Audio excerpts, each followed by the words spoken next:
Sayang lubuk ni cantik tu. Dalam ni. Ada bang? Ada getaran? Raya. Aduh. Tu yang tak nak tu. Rumput. Di rumput je. Rumput. Sini tak ada. Sini. Ada mai? Batu ni pun cantik-cantik tempat corong. Sini. Sampah. Tapi saya tetap. Oh, ada. Ada. Tak tahu binatang apa. Ini binatang lain ni. Ayah dapat.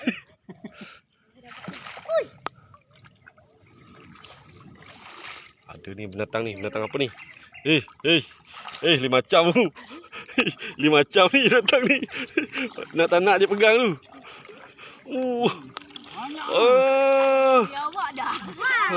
Satu je saiz besar sikit.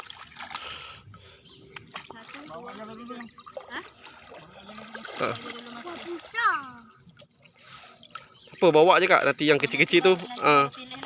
Pilih. Yang ada bawa je. Yang besar-besar abang ambil lah. Boleh bagi kat orang. Betul. Ada mai?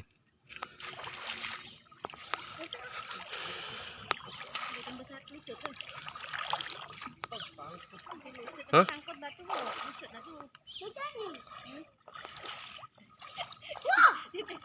Itu dibuat macam ayah saya bawa jalan. Ini uncang. Dapat? Ada. Sangkut. Hah? Benda raya. Ya. Benda raya katanya guys. Besarnya batu. Ada ke? Benda raya. Mana ni sangkut ni? Ada besar lagi. Di bandaraya ujung minggu je kan satu harian buatnya.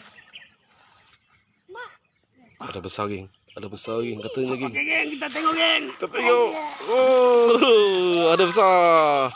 Oi, pikok pun ada. Tengok pikok pun ada. Pikok base. Mana? Tu ada. Ada lah. Atas. Kuning.